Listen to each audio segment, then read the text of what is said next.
بسم الله والحمد لله على كل حال، وأشهد أن لا إله إلا الله وحده لا شريك له، وأشهد أن محمدا عبده ورسوله صلى الله عليه وعلى آله وصحبه وسلم تسليما كثيرا. أما بعد، السلام عليكم ورحمة الله وبركاته. Ngunit higit sa lahat, mga minamahal na kapatid sa pananampalatayang Islam, pinakamalaking punto sa buwan ng Ramadan ay samantalahin natin ang buwan ng Ramadan. Bakit? Isang dahilan dahil sa isang buwan lang ito sa loob ng isang taon.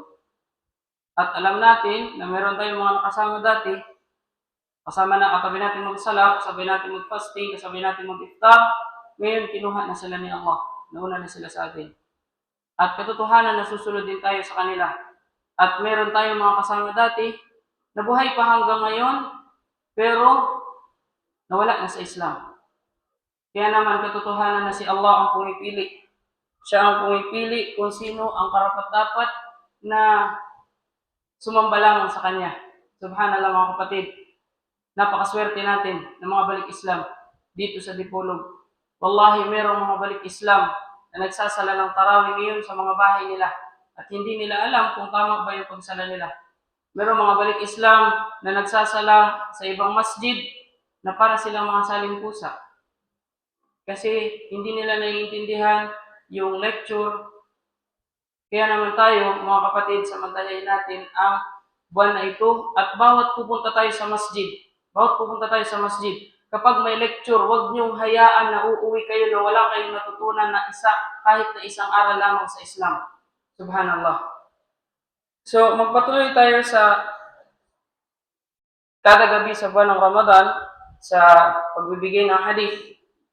3 hadith insyaAllah. Una, sa hadith ni Abu Hurairah, an Abi Hurairah radhiyallahu anhu qala Rasulullah sallallahu alaihi wasallam, man salaka tariqan yaltamisu fihi ilman sahhala Allah lahu bihi tariqan ila al-jannah, rawahu Muslim. Sa pinakamalapit nitong kahulugan mga kapatid, sino man ang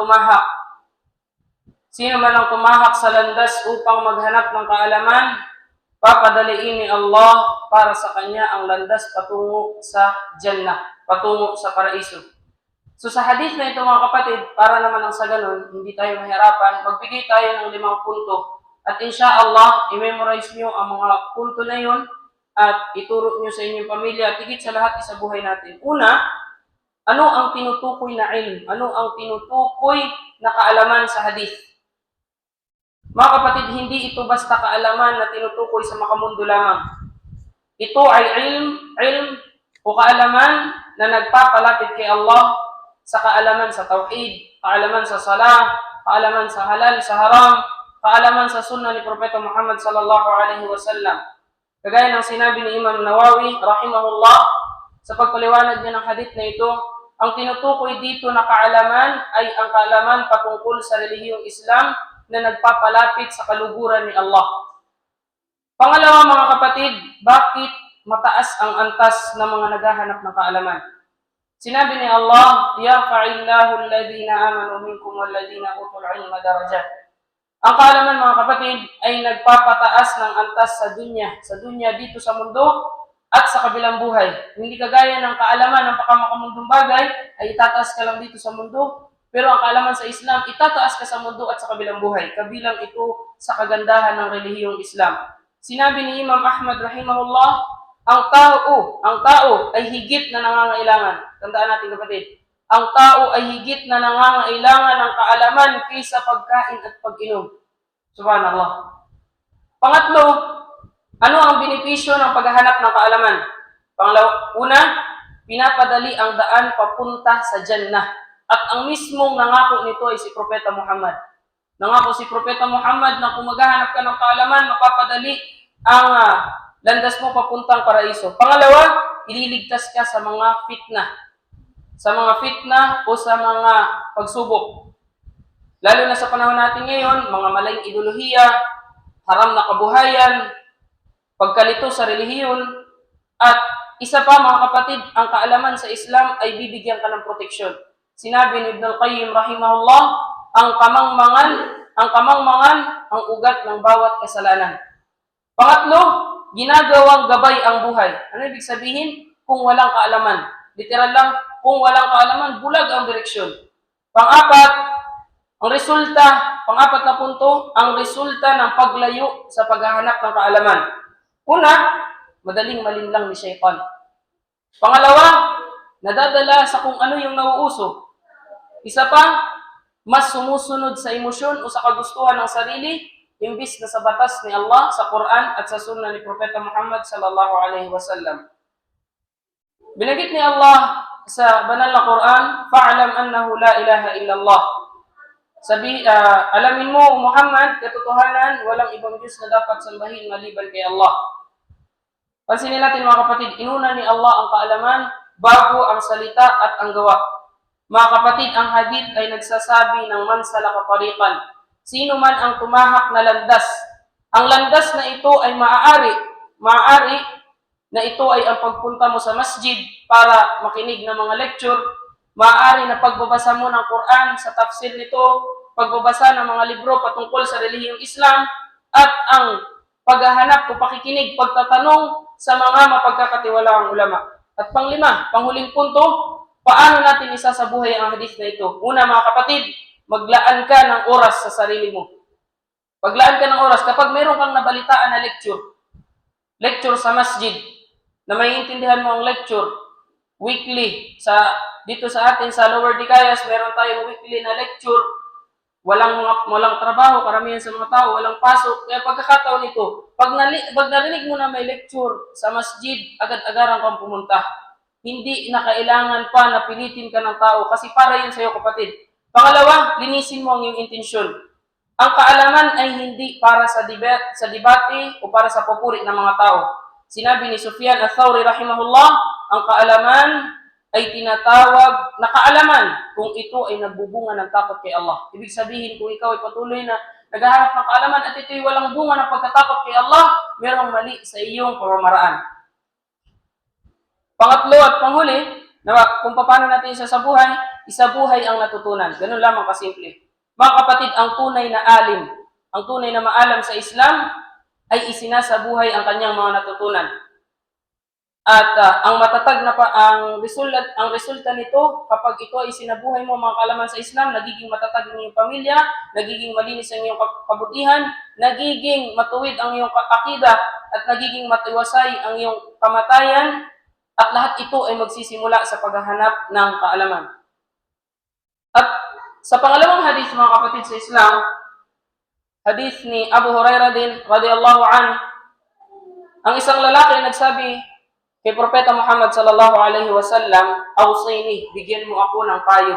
Sinabi ni Propeta Muhammad, "Huwag kang magalit, la taghdab." Inulit ng lalaki ang kahilingan at muli sinabi ni Propeta Muhammad, "La taghdab." Naiulat ni Imam Bukhari. Unang punto mga kapatid, ano ang kahulugan na sinabi ni Propeta Muhammad na huwag kang magalit? Sa Arabic, la taghdab. Kapatid, hindi ibig sabihin ang tinutukoy dito ay yung natural na reaksyon ng emosyon ng tao. Hindi ibig sabihin na yung natural na emosyon ng tao ay haram. Hindi. Ang ibig sabihin ng hadith na yun, kapatid, huwag mong hayaang kontrolin ka ng galit. Pangalawa, huwag kang magpadala sa galit na hahantong sa kasalanan.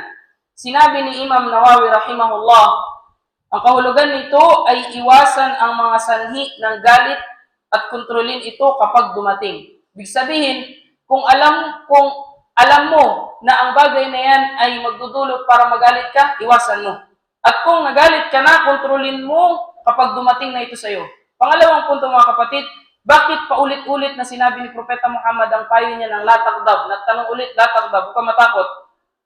Dahil alam ni Propeta Muhammad na ang galit ay pinagmumula ng away, sanhi ng pagkasira ng pamilya, dahilan ng pagputol ng ugnayan, at pintuan ng zulm. Ibig sabihin, pintuan ng pang-aapi.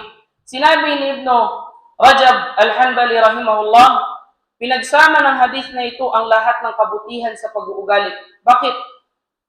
Kasi kung ikaw ay tao, Muslim, na kaya mong kontrolin ang iyong galit, lahat ng kabutihan ay mapapangalagaan mo. Lahat ng gawain mo ng kabutihan ay mapapangalagaan mo.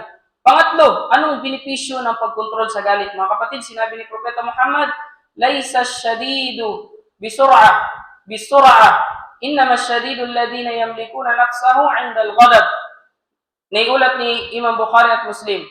Hindi ang malakas, hindi daw ang tawag dito, hindi tinutukoy na malakas ay ang tao na palaging nananalo sa pakikipagbuno, pakikipag-away. Hindi yun yung katangian ng malakas na tao, kundi ang malakas ay yung nakukontrol niya ang kanyang sarili sa galit. Mga benepisyo nito, katahimikan ng puso, payapa ay yung puso. Pangalawa, nagkakaisa ang iyong pamilya. Pangatlo, pag-iwas sa kasalanan at karangalan sa paningin ni Allah subhanahu wa ta'ala. Pang-apat na punto, resulta ng hindi pagkontrol sa galit. Anong resulta nito? Salitang hindi nababawi. Kapag galit tayo, hindi natin kontrol yung emosyon natin, nakakabanggit tayo ng masasakit na salita na hindi na mababawi, na nasusugatan ng puso ng sinasabihan natin. Pangalawa, pagkasira ng tahanan. Pagkasira ng tahanan. Pangatlo, maling desisyong pagsisisihan. Pang-apat, pagkakaroon ng puot sa puso. Sinabi ni Ibn al-Qayyim rahimahullah, ang galit ay apoy na nagmumula sa puso. Kapag pinakawalan, sinusunog nito ang may-ari bago ang iba. Subhanallah. Mga kapatid, lalo na sa panahon ngayon, panahon ng punong-puno ng depresyon, ng stress, sa pamilya, sa problema sa tahanan, sa problema sa trabaho, sa social media, punong-puno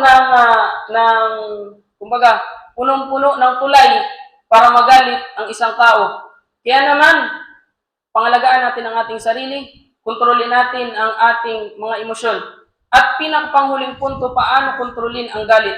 Paano natin ito kukontrolin? Una, humingi ka ng tulong kay Allah subhanahu wa ta'ala. Alamin natin mga kapatid na wala tayong kakayanan sa lahat ng bagay.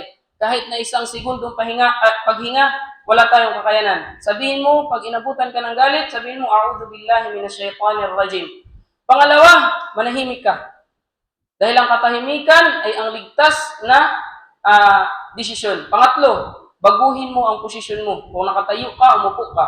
Kung nakaupo ka, humiga ka. Pang-apat at ang pinakamainam sa lahat, magwudu ka sapagkat ang galit ay apoy at ang tubig ang pumapanaw nito. So hanggang dito na lamang at nawa ay napulutan natin ang aral kahit na isang aral lang mga kapatid sa Islam at sa buhay natin ito, iturot natin sa ating pamilya. Subhanakallahumma wa bihamdika asyhadu an la ilaha illa anta nastaghfiruka wa atubu ilaik wa akhiru da'wana alhamdulillahi rabbil alamin. Assalamu alaikum warahmatullahi wabarakatuh.